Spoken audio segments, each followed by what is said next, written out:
Hi. We're on, and we're on with Hollie. And we're live with Hollie's Home Run on Tuesday. Yay! Yay!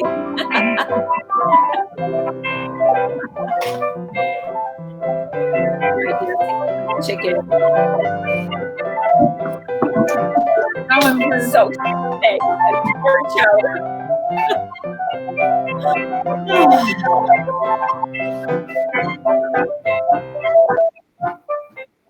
I've got my Wonder Woman Woo! I'm bringing old school go-go's today, just cause it felt like I love the go-go. That is a great t-shirt. That's awesome. So they did a reunion tour, and they were in Oakland last year. And so a good friend of mine, she and I graduated the same year of high school, which was a long time ago. And and we made our way up to the front, and I knew every word to every song. And it was pretty fun. It was really fun. And they sounded great, and they were fantastic. And it was just reminding me of our youth, Lisa, when we were kids, and how much we used to love the Go-Go's. And it was sort of the first girl group, and they played their own instruments and they sang. Yeah. And so talented. It was fun. So it was really the first female new wave group, part of that whole brand of music. It was so great. Yeah. Well, okay, sorry, Blondie. Okay, wait, there were a couple, but yeah, she wasn't. Her whole band wasn't all women. It was men and women. It was the first all female. Yeah, you got to know your go-go stacks, okay?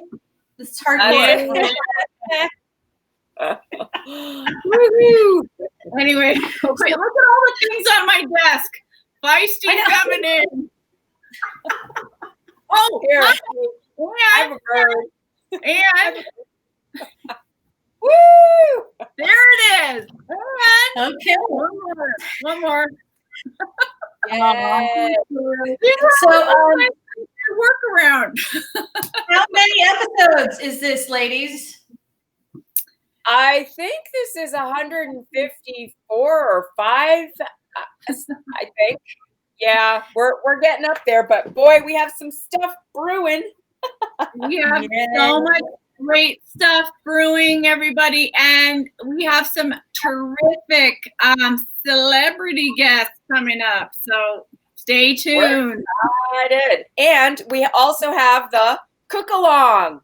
The cook-along! I'm super excited about that. I'm in. You're in. You're in. Yay! It's going to be so fun. We're going to make crispy fried chicken sandwiches and Parmesan garlic oven fries. Oh, yeah. Oh, yeah. I'm definitely. Yeah. It's going to be delicious comfort food for these scary times we're living in. For all those people out there homeschooling, you need some fried chicken. Like, there's not enough wine. There's just not enough wine, quite frankly. But anyway, well, on a happier note, today we're gonna make some corn chowder. Now, again, disclaimer: I know when you say chowder, anything, you get in all sorts of regional disputes. People take it very seriously, as they should.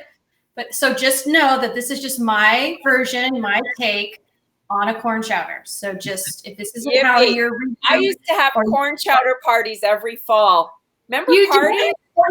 Of course you did. Yes, I used to make big vats of it, and everyone would just come by and hang out and have corn chowder. Yeah, I love it. There's so much corn on the market. This is one of the reasons why I thought I'd make it, because if you're wondering what to do because you couldn't stand it because you bought ears of corn because they're 50 cents a piece or 25 for $1, this is a good way to use up your corn. Yeah. So this is just a nice, this is a white corn actually that I'm using today, but you can use any type of corn you want. So I know in the Southwest, there are so many beautiful corn's grown there. But just note that sometimes the darker colors are have a little more fiber to them, so you might need to add a little more liquid. It just depends. So just how you like your consistency. But this does not require a blender or an art. I was like, I need a non-equipment meal today. What it does require, though, is a lovely cooking pot. And I have this great Le Creuset makes this. That's a beaut, Holly. That is a beaut. Well, this is actually my Martha Stewart pot. This is a Martha Stewart knockoff, which I love. The kids in Oregon got this for my birthday, which is fabulous, and we use it all the time. This is a great pot to make these types of soups and big dishes like this in. So if you have one, great. If you don't worry about it. You can just use a regular stock pot. Yeah, pot.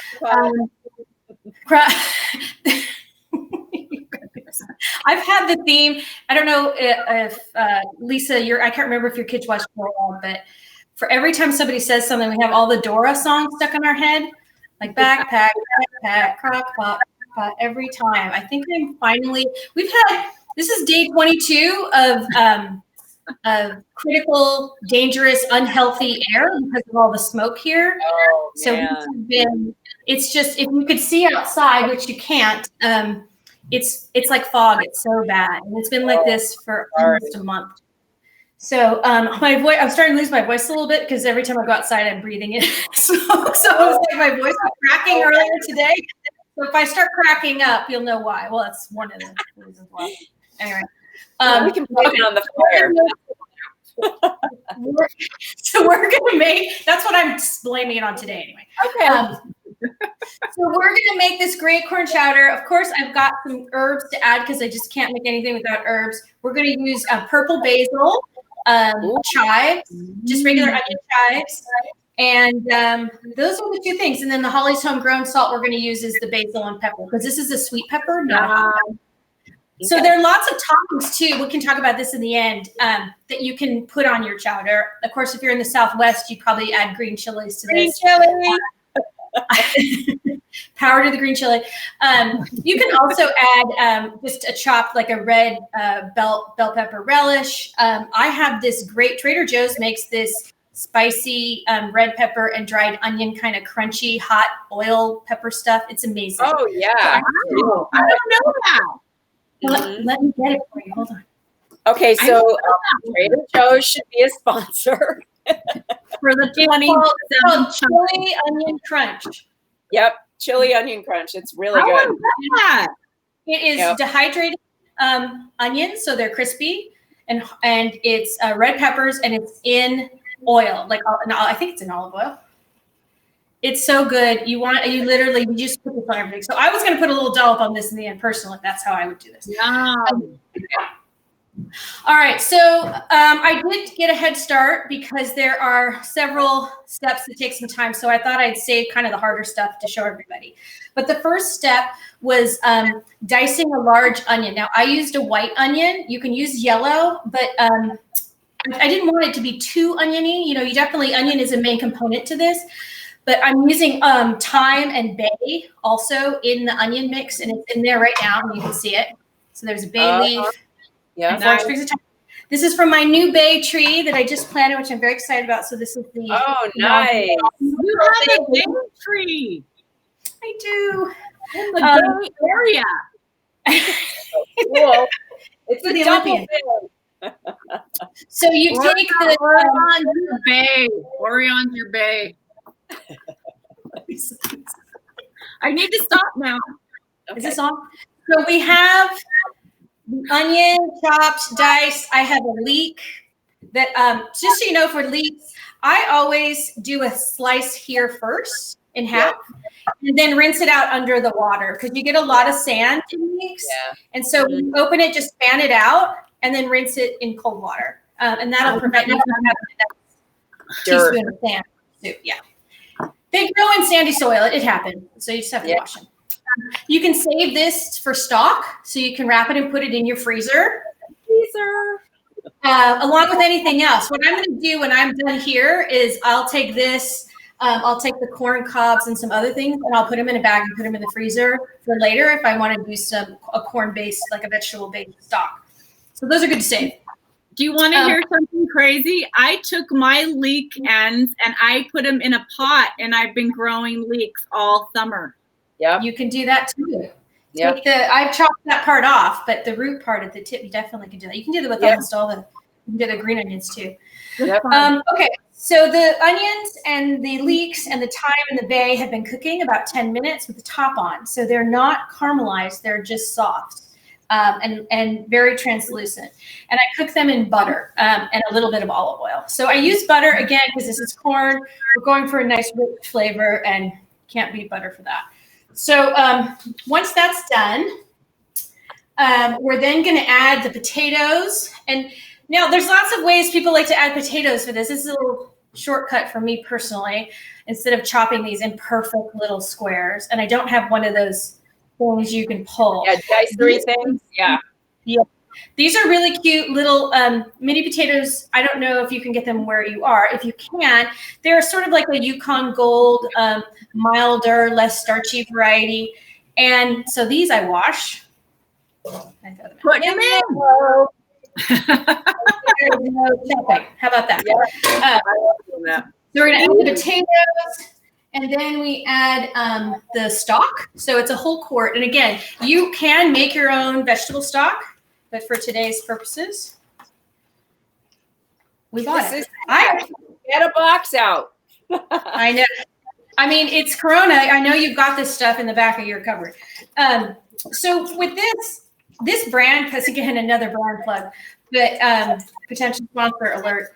Pacific Foods, I feel like I've tried every stock brand, and Pacific is the best that I found.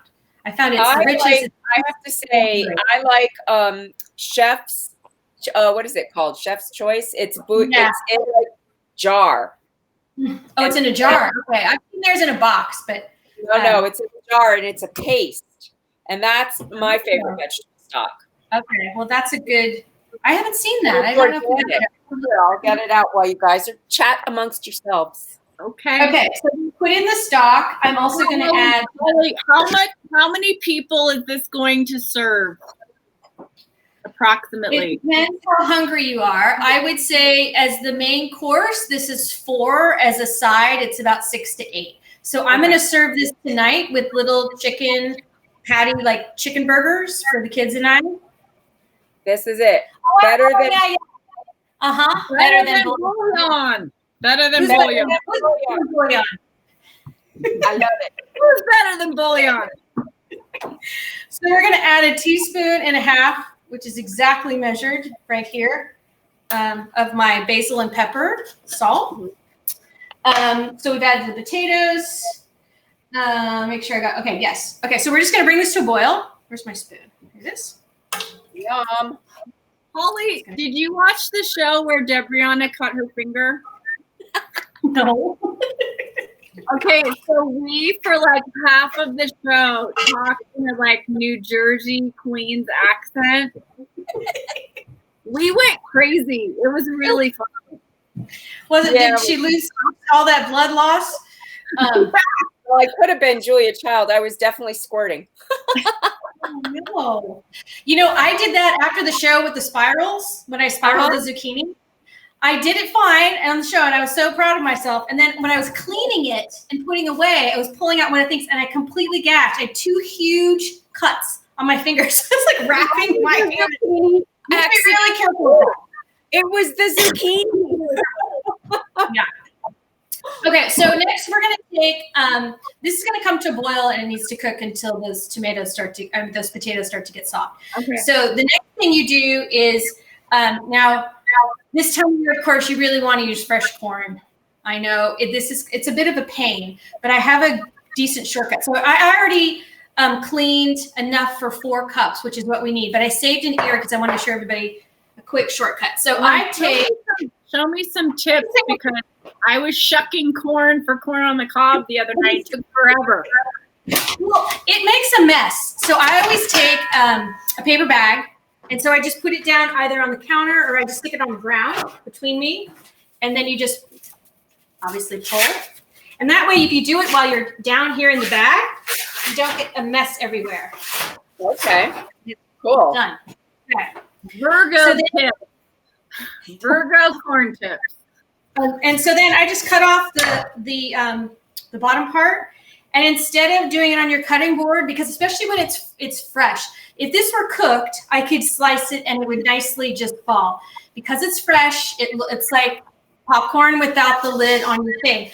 So take a very large bowl, metal bowl, if you have one, or any, it doesn't have to be metal, and then since you've made this a flat surface, put it down in the middle.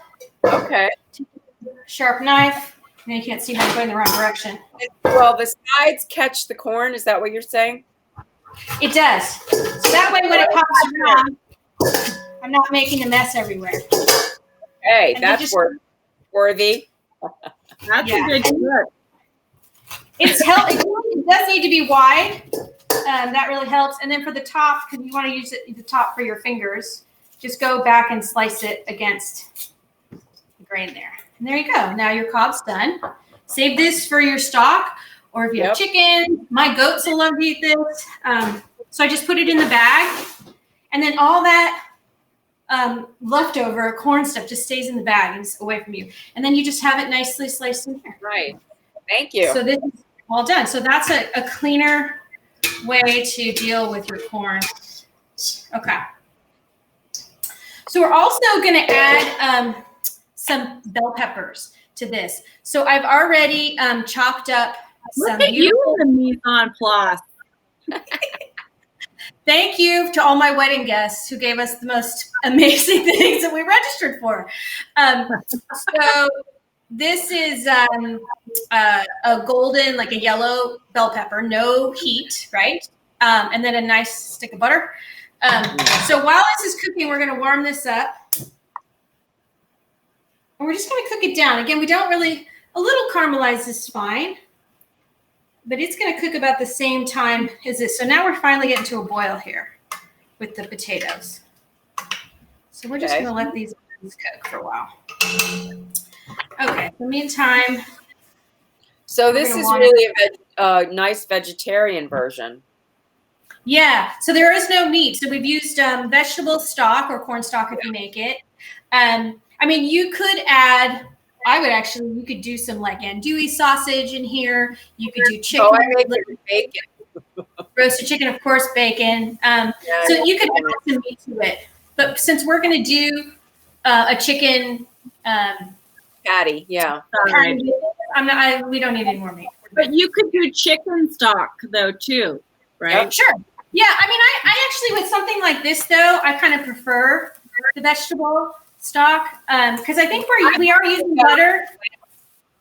We're using butter and we're going to use a little bit of milk. Yep. Yeah. In the end, we're going to use a little bit of milk, so it's going to be pretty rich. So I think we're good with the veggie stuff. Okay. So while all of this is cooking, let's give this a stir. Your butter. You got to have butter. And the. So Lisa, the peppers are really nice because they're What? How was your tart? Oh my God! I am getting the final photos and videos together, but it was phenomenal. And for somebody who hasn't had really any sugar in like a month, I kind of had a migraine afterwards because I ate pure caramel, with the apples. And the pastry was delicious. It was so yummy. It's just a decadent, rich, wonderful. It made it all worthwhile. They just ate the whole thing. They just ate it. It was gone. Wow. Yay. Good. But it's delicious. And the apples were, like I said, you want those thicker, stronger apples. Otherwise, that would have mushed, but it was perfect caramelization. It was so good. I was really, that was a labor of love, but well played. It went well. So in the meantime, I mean, this is sort of a lot of busy work and then waiting. So we're going to wait for the potatoes to get soft. We're going to wait for the bell peppers to cook. It's about 10 more minutes. in the meantime, I'm going to prep my herb for when it's done. So again, these are fresh herbs. So fresh herbs generally, with the exception, you notice we put that thyme and that bay in before. Mm-hmm. Thyme is a very, even though it was fresh, it's sort of a more woody or stronger herb, so it can handle the long cooking time. And you also don't want it to really stand out too much as an herb because it'll overpower everything else. So the thyme and the bay are okay to cook now. The rest of them, the basil and the chives, we're just going to add at the very end. So the general rule is fresh at the end, dried at the beginning. But today we did fresh bay and thyme at the beginning, just because we want it in a little more subtle. We don't, and they can handle the long cooking time. So I'm just going to take my beautiful purple basil, which will be a nice color contrast when this is done, to sprinkle on top. And I also just use, since this time of year, all the basil is starting to flower, go to flower. I just, like we did before, we stripped off the flowers, and these are just easy to chop up a little bit. And even you don't even have to really chop them. And they're ready to go. So I'm just going to make my little piles here. Also going to do some nice chives. This will give a little fresher onion, but mild, not like the ones we put in before in the leeks. So this will just give a hint of that, and it'll make it pretty too. So same thing. Just take a couple of them, run your knife through them. Don't cut your finger. Don't gash yourself. Please don't hurt yourself. Is it hot there? I can't hear you. I'm sorry, we're talking at the same time. Go ahead, Brianna. My cut's better. Oh, good. Good. Thank God. I was just wondering if it was hot there. I mean, I know Southern California is frying. Are you guys really hot? Too? On Sunday, it was 110 degrees at my house. And I live in Northern California near the San Francisco Bay. So it was completely unheard of. Never had temperatures like that. It was, I also have a plant nursery that I do starter plants and sell in the spring. And I have plastic containers that I put the starters in. And so I have them all piled up in my greenhouse, and they're in there because we're, the garden, everything's sort of, it's just a good place to store them this time of year, because I don't put anything in the greenhouse this time of year because everything's already growing in the ground. So I went in there yesterday, and all of the plastic things had molded and melted together. Like someone took a blowtorch to them. And I had the doors open on the greenhouse and the windows, the top windows open, everything was open. But it must have been 150 degrees in there. I mean, I can't even imagine. So, now I know. And now I have to go buy all new stuff. I thought I was being so good, replacing, saving everything and reusing it. Now it's completely melted, like it was in an oven. It wasn't an oven, as it turns out. Anyway, we have experienced a lot in the last month here in California. So please send us your thoughts and prayers, because there are a lot of people really suffering, and that heat wave was just, it was 92 today, and we're all like, oh, get the sweaters out. We're ready for fall. I mean, it's supposed to be in the 70s and 80s in the next few days. So, but that heat wave did turn all of my peppers red, my hot peppers and my bell peppers. So it didn't kill all the plants, but they can handle it, thank God. But anyway, so we have here in Mexico, we've had just atrocious heat also that's really uncharacteristic. But right now, this moment, there is a wind and a cold blast. There's supposed to be snow tomorrow. Like, I have my window open right now, and it is cold air. It's like 60, and we've been in the 90s, and it's literally like a 40-degree drop. It's crazy. It's supposed to snow tomorrow. And it's supposed to go down to 41 or something overnight, 38. I'm like, what? It's like 50 the only place that temperature is in my refrigerator here, because I can't open the window because the smoke's too bad. So we're all, it's super fun because, we've all been at home for 6 months. We can't go anywhere. We can't do anything. And the kids are now home from school. And now we can't go outside. So we're just super happy. Awesome. And the federal government really loves California right now. So you got that going for you. Little help for California. So But you know, we're. Oh, one of our viewers says, sending well wishes to you guys in California. Thanks, you guys. Really appreciate it.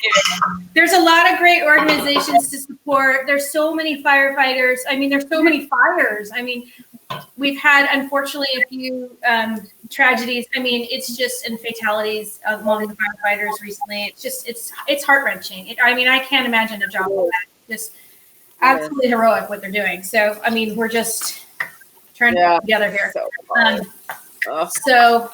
look at the color. I'm going to go back to cooking for 2 seconds.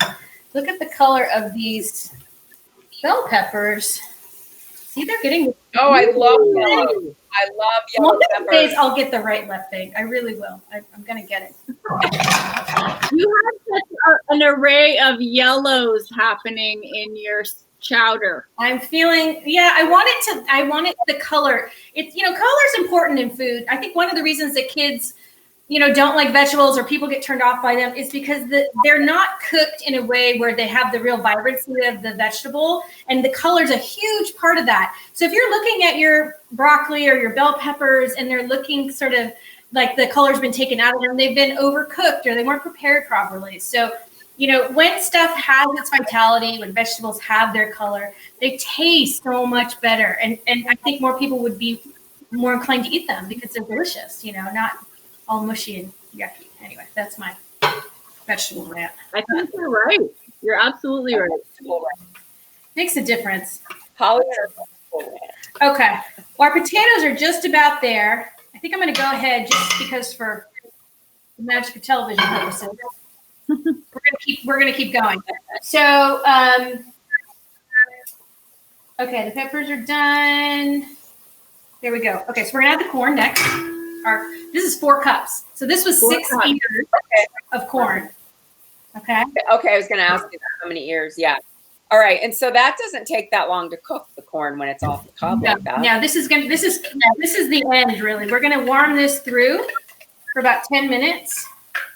And at the very, very end, we're going to add the milk, but we don't want the milk to boil.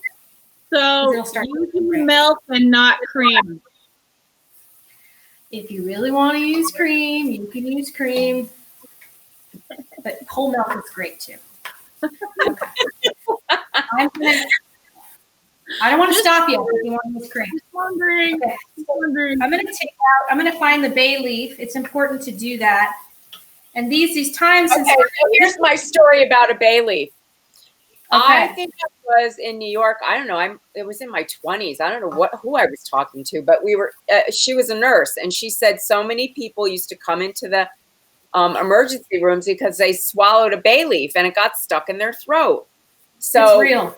You can do one of 2 things. Either put it in and take it out before you serve it like that, or I crush it really small. Mm-hmm. And then I can put it in and I'm not worried about it. I do an herbs de Provence blend for my business called Herbs de Moraga, of course, because we live in Moraga. And one of the things I do is I take dried bay and I pulverize it into a powder. Yep. And I add this, and it's so good in powder form. I think it's in a lot of Southern Indian cooking, I think they use powdered bay, and in some Mexican cooking, they use powdered bay. You can find it every once in a while in, I've seen it in like the specialty spice sections in some stores. Now, remember, if anything's been turned into a powder, that means that it's lost its flavor in about 2 to 3 months. So just check the dates on those. Otherwise, get yourself a little spice grinder. And bay, ground into powder is delicious, but a teeny tiny bit. Like if I'm making enough for a case, which is 12 5-ounce jars, I'll put about a teaspoon for that entire bit. And you can really smell it when you open it. But I really wanted to add bay to it, but I couldn't figure out how to do that without putting a whole bay. And it just didn't make any sense. So the powder. Do you remember how many leaves you put in your chowder? See, because I forget. Like I usually only do 1 or 2 because it is so powerful. But what if you forget one? You can also put it in a little cheesecloth, like a garni, with. I could have put those thyme and the bay leaf in a little cheesecloth and tied it in a bow and stuck it in. Those you can't miss because it's it's a big old It's in a bag. You know, that's the secret ingredient, I think, in Old Bay seasoning is ground bay leaf. Oh, for sure. I love Old Bay. When I lived in DC, I had never had it before. And I went to college there and lived there for a long time. And oh God, I missed it when I left, actually. And I still have some. I always buy a container of it when I see it. Mm-hmm. When I was going to college in Maine, you making this chowder is really reminding me of, you know, just we would have clam chowder and lobster bisque and all those chowders. And I was so used to being in our family, we make the Manhattan clam chowder. Everything was red bay sauce. And then when I went to the East Coast and I saw the cream bay sauce for the first time, I was like, what is this? No. It's like a corn and potato milkshake. I mean, the first time I had it, I was like, oh my God. Because we had our family were Croatian immigrants. And so this was their restaurant and how we grew up. Everything was sort of that coastal Adriatic food. So they don't use a lot of cream because they don't have any cows. They have a couple goats. They don't have any cows. They don't even eat beef. You know, so there's very little dairy. So we always had more like on the Cioppino sort of style. Yep. I grew up with it. I remember the first time I had it, I was like, what is this heavenly milkshake? It's literally like a stick of butter and a bowl of cream with like fresh clams and lobsters. And I was like, this is so good. I'm like, it's the greatest thing ever. I know. Freshly cracked, you know, made bread and cracked pepper. I was like, I mean, this is so good. Like yeah, 7,000 calories. For sure. I know. All right, we're going to add our beautiful golden peppers here, and all that nice butter it was cooking in. Butter. Because speaking of rich ridiculousness, we're going to keep that going. Okay. People. All right, we're going to let this just simmer for a few minutes longer, but I can already tell the corn's almost done. It didn't take long. Okay, so next we're going to add the milk. I might have to do a little taste just to make sure, check our salt. Oh, yeah, of course you do. Oh, boy. Actually, it doesn't need any more salt. It's good. Okay. We've added the peppers, the corn.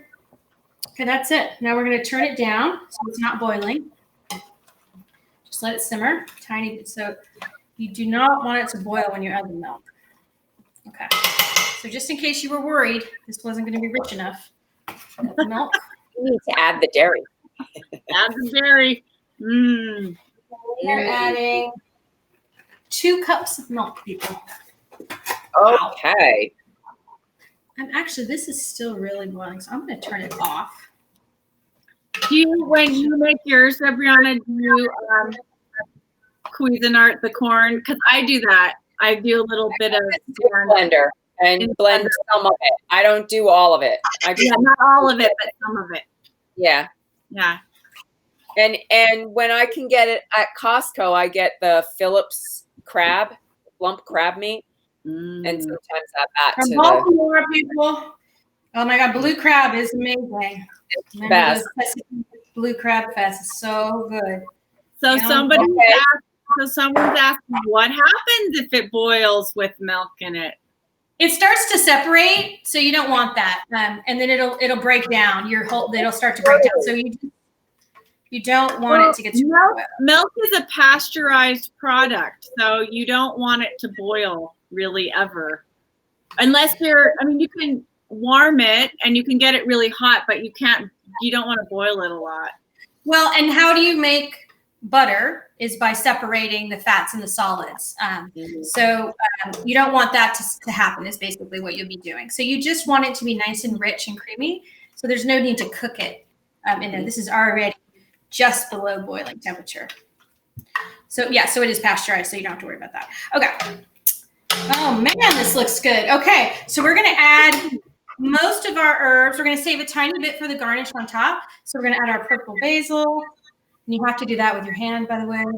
So Holly, does purple basil taste different than green basil? Well, funny you should ask, Brianna. There are 30 to 40 varieties of basil. Some cross-pollinate, so there's probably even more. I think there's a little bit of difference. So, but purple basil, this is opal basil, this variety. There's an amethyst basil, and there's one that's just purple basil that I've seen before. So there's 3 different purples, but this one in particular is called opal basil. This is the most similar to Genovese green basil, which is the traditional Italian, probably the most grown variety. So if you go to the store, you'll see that Genovese basil. So this has almost an identical flavor profile to Genovese. Now, if there are other basil varieties, green basil varieties that definitely all have little subtle differences in them. Some are stronger, sort of anise. Some are not. Just depends. There's a bush basil that has little teeny tiny leaves, similar to a Greek basil. It's really pungent, really pungent. So if you like a stronger basil flavor, that's a nice herb to grow because a little goes a long way. But the one we're using today is very, very similar to green. So if you don't have purple, you can use the green Genovese. Okay, cool. Thank you. Wow, you can see the color on this. Okay, can we see it? Can we take a peek in that big green pot that I'm now coveting? Oh my God. Nice. That looks bad. It's cold here right now. I'd like some chowder. It's fantastic. I know. It's fantastic. Oh, that's gorgeous. Gorgeous. Pretty. I'm always going the wrong direction. You're wrong way, Feldman. On Wrong way, Feldman. So you got it. See how it's that golden color? The yellow bell peppers really help because did you remember how yellow they were when we were sauteing them in the 2 tablespoons of butter? So that helps make it that really pretty yellow color. So I'm going to plate this. I'll take a picture for everybody. I'll post the recipe. And then I gotta make dinner for everybody else. So we're having corn chowder and burgers. That's good. That's Thank it. you. Okay, so here are your tasks, people. There, if you live in New Mexico, right now you can go to nmvote.org and find out and check your registration. Make sure that you are registered to vote. You can also join a group if you're wanting to work during this election called Broadway for Biden. And if you don't live in New Mexico, you can check your vote at iwillvote.com. You can check your voter registration. You can, I think, if some places you can still register to vote. So those are all little tasks. And of course, the cook-along. Woo! Don't forget the cook-along, September 19th. We're going to have so much fun. We can't wait to meet you. But you have to buy a ticket so we can send you the awesome ingredients. And how does one buy a ticket? ko-fi.com. Coffee.com. And that's how we know that you're going to be there. So we love that everybody's RSVPing. Yes, I'm going, or I'm interested. But if you really want to be a part of it, we need you to buy the ticket. I didn't know that. I didn't know that part. All right, I got to get on that then. Yeah, you got to do the Zoom. Oh, and then you'll get the ingredient list. And we'll email you all of the ingredients. Of course, we want to do a shout out to our super fan Peggy, who does not have to buy a ticket because properly the other night, 100% accuracy. So yeah. Yes. Okay. That was so funny.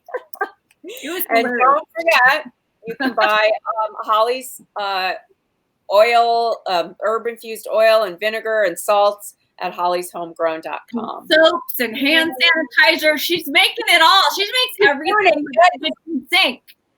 Yeah. Maybe we should do that one episode. We'll make our homemade hand sanitizers. That could be fun. Oh yeah, let's do. I thought about doing that, but I would love to see you do it. I would. All right. Well, thanks, guys. Everybody. Thank you, everyone. Stay safe out there in California. Yes. Wear a mask. Wear a mask. Yes. Thank you. I can't wait to see the delicious thing.